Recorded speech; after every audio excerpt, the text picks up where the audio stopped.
ఆధారాలు అన్ని తీసుకొని బయటకు వస్తాము. ఇది ఇక్కడతో ఆగేది కాదు, ఇంకా చాలా ముందుకెళ్తుంది. మంగ్లీ ఎవరన్నా ఒక వేలాది మంది బంజారా కళాకారుల్లో మంగ్లీ ఒకతన. మంగ్లీ ఒక చిన్న వేలంతా, మనిషికి 10,000 ఉంటే ఒక చిటకనేలంతా. ఇంకా ఆమెకు మించిన కళాకారులు ఉన్నారు. మంగ్లీని చేయాల్సిన అవసరం మాకేందు.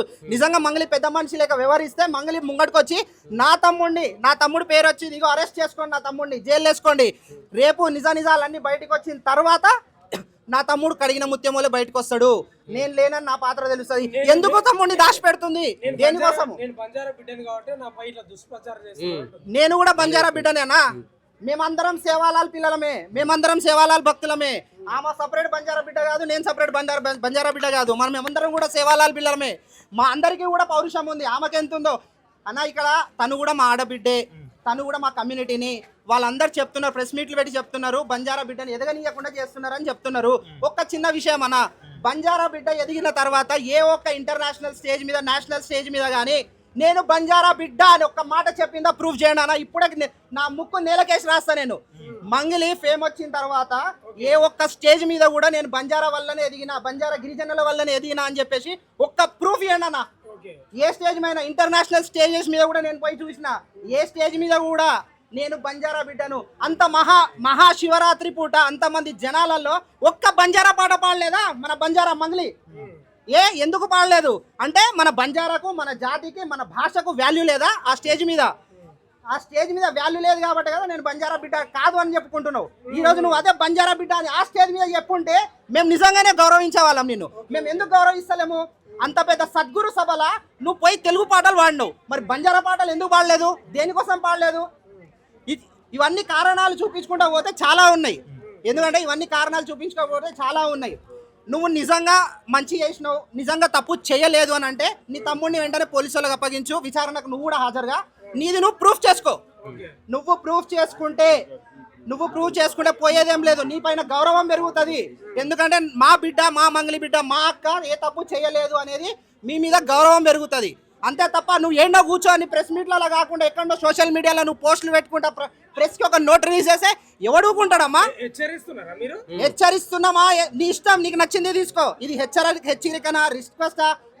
ఒక బంజారా నాయక్ తమ్ముడు నీకు చెప్తున్నాడా అనేది నీ ఇష్టము. నీ ఆలోచన విధానానికి తగ్గట్టు నువ్వు తీసుకో. అది వార్నింగ్ అనుకో, లేదన్నా నా తమ్ముడు నా మంచి కోసం చెప్తున్నా అనుకో, ఇంకేదన్నా అనుకో.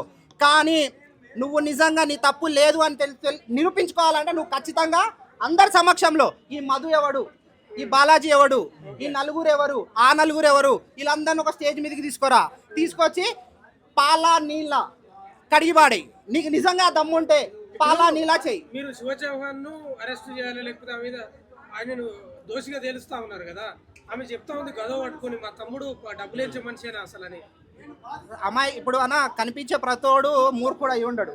ఎందుకంటే నా డబ్బులు పంచే మనిషి అంటే సొంతం డబ్బులు ఇచ్చిన మనిషి. ఈరోజు మన మీ ప్రెస్ మీట్లో మీరు అందరు చూసినారు. రమేష్ అనే వ్యక్తి ఈరోజు క్లియర్ కట్గా చెప్పినాడు, నా స్వహస్తాలతో నేను డబ్బులు ఇచ్చిన అని చెప్పినాడు. అలాగే ప్రత్యక్ష సాక్షి ఉన్నాడు. నిజంగా మీకు అంత చిత్తశుద్ధి ఉంటే మీరు ఖచ్చితంగా మీ తమ్ముడిని ముంగట ప్రెస్ ముంగట తీసుకొచ్చి, ఈ రోజు వరకు వాళ్ళ తమ్ముడు ఒక ప్రెస్ మీట్ ముంగట మాట్లాడలేదు. తప్పు లేనివాడు ఎందుకు దడుచుకుంటున్నాడు? తప్పు చేస్తేనే కదా ఇంట్లో దాక్కుంటాడు. తప్పు లేకుంటే ముంగడికి వచ్చి మాట్లాడాలి కదా, ఎందుకు మాట్లాడతలేడు? ఎందుకు దాచుకుంటున్నాడు?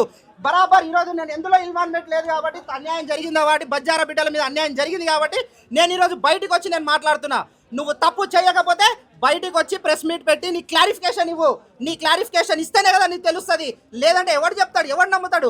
ఈ రోజుల్లో, ఈ కాలంలో నువ్వు చెప్పకపోతే ఎవడు నమ్ముతాడు? నీ సొంతంగా నువ్వు వచ్చి ప్రెస్ మీట్ పెట్టి చెప్తేనే ఈరోజు జనాలు నమ్ముతాడు. నీకు నిజంగా చిత్తశుద్ధి ఉంటే నీ తమ్ముడిని బయటికి తీసుకొచ్చి నువ్వు మాట్లాడు. ప్రెస్ మీట్ ముంగట పాలా నీళ్ళ అనేది మొత్తం తెలుసు. ఇందులో వచ్చేసి మరీ ముఖ్యంగా చెప్తున్నా, కొంతమంది మూర్ఖులకు ప్రెస్ మీట్ పెట్టి చెప్పే మూర్ఖులకు చెప్తున్నా, ఎవడెవడైతే మాట్లాడిండో వాళ్ళ చిట్టాలన్నీ తీస్తాము.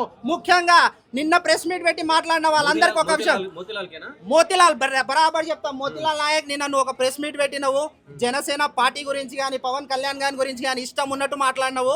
నీకు నిజంగా మీ చెల్లెల బిడ్డ బాధ జరిగింది, మీ అక్క బిడ్డ బాధ జరిగిందంటే నువ్వు పెట్టి నిజాలు మాట్లాడించి, ఏదో జిరాక్స్ కాగితాలు పట్టుకొచ్చి నా దగ్గర సాక్ష్యాలు ఉన్నాయని చెప్పి అదేవా పెట్టి ప్రెస్ వాళ్ళందరినీ మూర్ఖులుగా చిత్రీకరించి వాళ్ళ మీద ఎగబడి మీరు చూస్తున్న మంగ్లీ పట్ల చేస్తున్న మంగ్లీ గురించి మాట్లాడని ప్రెస్ మీడియా వీళ్ళ విరుచుకపడడం, వాళ్ళ మీద కోప్పడము, ఇవన్నీ వద్దు మనకు.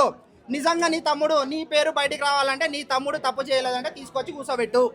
ఈడ కూర్చోబెడతావా, ఈడ ప్రెస్ క్లబ్ లో కూర్చోబెడతావా, లేదంటే ఏదైనా పోలీస్ స్టేషన్ లో కూర్చోబెడతావా చూసుకుందాం. కాదు మీ బంజారా కమ్యూనిటీలో ఆమె ఎదుగుదలను ఓర్చుకోలేకనే కక్ష కట్టిరు అంటున్నారు వాళ్ళు. మరి ఇన్ని రోజులు ఏది ఇది ఎవరి తోడు వల్ల, ఎవరి వల్ల మీరే చెప్పండి మిత్రులారా.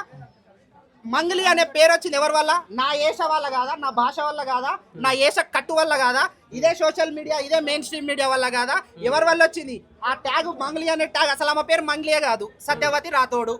మంగ్లీ అనే పేరు ఎందుకు పెట్టుకుందంటే బంజారాలకు కొంచెం క్రేజ్ వస్తుంది, బంజారా కమ్యూనిటీ వల్ల మేము పైకి వెళ్తామని చెప్పే కదా. మరి అదే ఎవరు అన్నారు? ఎదుగుదలను తొక్కేస్తున్నారని ఎవరు అన్నారు? ఎదగనిచ్చిందే మేము, మా బిడ్డను మేము ఎదగనిచ్చుకొని మేము ఎందుకు తొక్కుతామనేది నేను అడుగుతా ఉన్నా. మళ్ళీ ఇవన్నీ కూడా తప్పును కప్పిపుచ్చుకోవడానికి, బురద చల్లడానికి, ప్రశ్నలు అడిగే వాళ్ళ మీద బురదలు చల్లడానికి, లేదంటే ఏదో బ్యాక్గ్రౌండ్ చూసుకొని మాట్లాడుతున్నారు, అది చూసుకొని మాట్లాడుతుంటే వీళ్ళందరూ గమ్మునుంటారు కదా అనే ఒక కాన్సెప్ట్ తోటి ఇవన్నీ ఉత్తమ మాటలు తప్ప. మాటలొద్దు, చేతలు చూపెట్టు. నువ్వు తీసుకొచ్చి మాట్లాడి శివ చౌహాన్ ఈ రోజు వరకు ఏ రోజైనా శివరాతోడు శివ చౌహాన్ ఈ రోజు మంగ్లీ వాళ్ళ తమ్ముడు ఒక్క ప్రెస్ మీట్ అయినా పెట్టిండా? వాళ్ళకు వీళ్ళకి సంబంధం లేని వాళ్ళందరూ ప్రెస్ మీట్ పెడుతుర్రు. అసలైన ముఖ్య నాయకుడు అందులో ఇన్వాల్వ్ ఉన్న పర్సన్ మంగ్లీ తమ్ముడు ఎందుకు ప్రెస్ ముంగడికి ఎందుకు రావట్లేదు? ప్రెస్ ముంగడికి వచ్చి నేను తీసుకోలేదో తీసుకున్నానో చెప్తే అయిపోతుంది కదా. నీ గురించి ఎవరు మాట్లాడారు కదా, నీ గురించి ప్రెస్ మీట్లు పెట్టారు కదా. ఈరోజు ప్రెస్ మీట్లు పెట్టి మా అక్క అంటే ఒక ఆడబిడ్డకు తప్పు జరిగితే తప్పు అయితే ఏం తప్పు లేదు అంటే నువ్వు మాట్లాడితే సంసారము, బయటోడు మాట్లాడితే వ్యభిచారమా? ఇదేనా మీరు మాట్లాడేది? బయట నువ్వు సొంతంగా నువ్వు మీడియా ముంగట వచ్చి నువ్వు మాట్లాడితే సంసారము, మేమందరం మీడియా ముంగట వచ్చి మాట్లాడితే వ్యభిచారమా? నువ్వు చూపించేవని సాక్ష్యాలు, మేము చూపించేవని దొంగ సాక్ష్యాలా? నువ్వు మా ఆడబిడ్డలు అని అంటావా? ప్రెస్ ముఖంగా పబ్లిక్ ఒక ఆడబిడ్డని ఇజ్జత్ చేయడానికి నీకు ఎంత గట్స్ ఉండాలా? అంటే నువ్వు ఏం చేసుకొని, నువ్వు ఎంత డబ్బులు తీసుకొని మాట్లాడుతున్నావు, దేని గురించి మాట్లాడుతున్నావు, ఇవన్నీ ఖచ్చితంగా బయటికి తీసుకొస్తాం.